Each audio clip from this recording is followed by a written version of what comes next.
La puce? C'est moi. T'es là? Quelque chose qui va pas?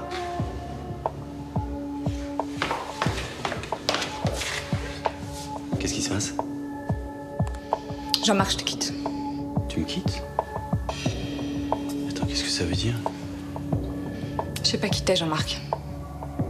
Je sais pas avec qui je suis mariée. J'aimais mon mari plus que tout, mais je pouvais plus vivre comme ça.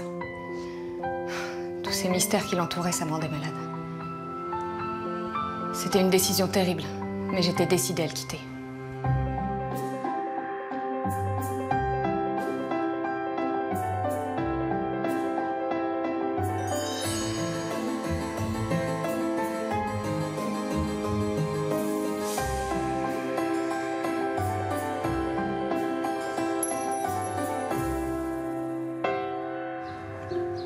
Je m'appelle Lola et voici mon histoire.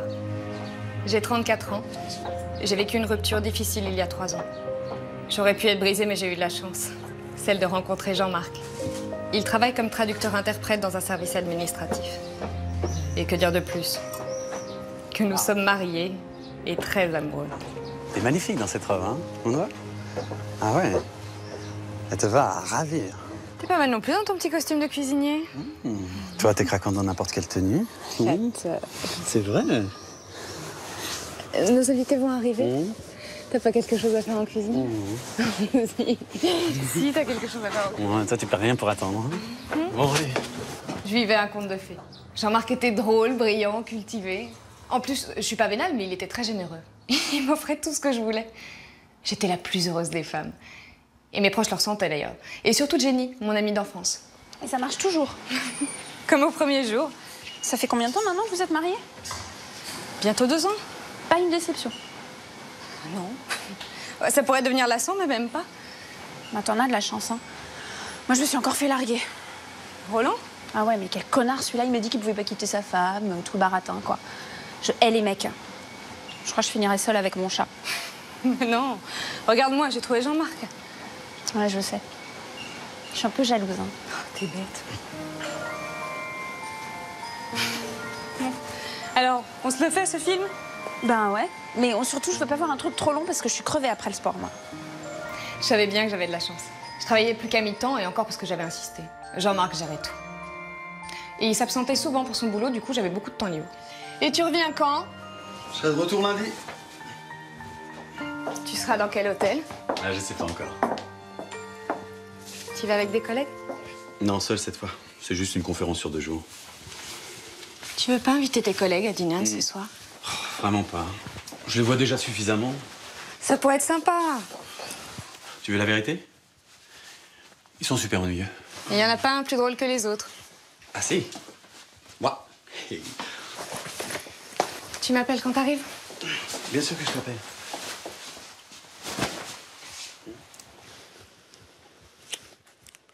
Bon, pour être honnête, il y avait quand même quelque chose qui me chiffonnait. Jean-Marc était très souvent en déplacement. Plusieurs jours, parfois plusieurs semaines. Et quand il rentrait, il me racontait rien de son boulot. Enfin, pas grand-chose. Il disait que ça n'avait pas d'intérêt. C'était génial. J'adore les comédies romantiques. On va dîner ensemble? Bah arrête Lola, c'est ton anniversaire. Tu le passes pas avec Jean-Marc? Jean-Marc, il est à Nice pour une conférence sur le développement durable. Et ils ont pas des traducteurs sur place? Il est au ministère des Affaires étrangères, je te rappelle. Il est traducteur-interprète. Il y tient. Je comprends mieux qu'il soit souvent en déplacement, mais bon, le jour de ton anniversaire, c'est un peu nul quand même. On le fêtera plus tard. Bon, allez, on se le fait ce resto? Ça t'ennuie pas si on dîne chez moi plutôt? Ce sera plus facile s'il veut m'appeler.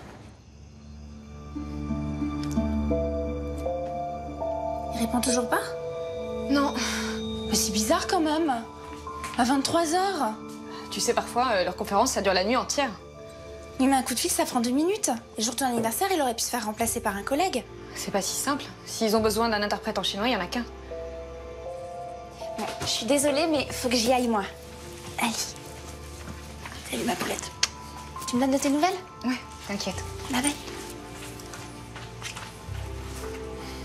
Ça ressemblait pas à Jean-Marc de rater mon anniversaire. Sans même un coup de fil ou un SMS. J'avais pas de numéro où le joindre. J'avais le numéro d'aucun de ses collègues. J'ai passé la nuit à Gamberger. Le pire anniversaire de ma vie. Ça va, ma puce? Joyeux anniversaire. Où t'étais? Bah, à Nice, comme prévu. Ah, je suis désolé pour hier soir. Les Chinois ils nous ont tenu la grappe jusque tard dans la nuit. Mais j'ai pris le premier train pour être là au plus tôt. Et ça, c'est pour toi. Tu pouvais m'appeler quand même. Il n'y avait pas de signal. Il y avait des brouilleurs de réseau. Ils empêchent toute communication. Et quand t'es sortie, tu pouvais pas m'appeler?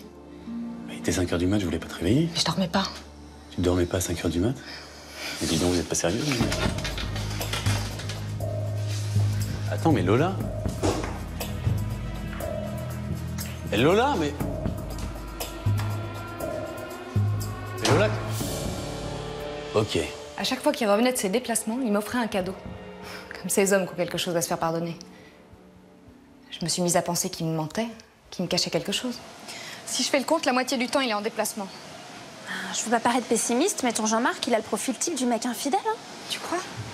Je dis ça, je dis rien, mais en tout cas, il a toutes les opportunités et tout le temps nécessaire pour te tromper comme il veut. Peut-être qu'il a une double vie. Ah, c'est bon, Jenny, ça suffit. Je serais toi, je me méfierais. Hein. Mais qu'est-ce que je peux faire? Bah, tu mènes ton enquête. Tu sais, les mecs, dans ces cas-là, ils sont un peu bêtes. Ils pensent toujours qu'on voit rien, mais bon, tu sais très bien que c'est faux. Si tu cherches, tu vas forcément trouver. Ça, je suis incapable de faire ça. Et pourtant, j'ai commencé à fouiller partout pour trouver quelque chose. Je me sentais coupable, mais il fallait que j'en aie le cœur net. Mais j'avais rien trouvé de compromettant. C'était presque ça le plus troublant. Pas d'autres femmes, mais rien non plus sur son métier. Ni sur sa vie. Aucun dossier, aucun numéro de téléphone, aucun document administratif. Rien. C'était comme si j'avais épousé une ombre.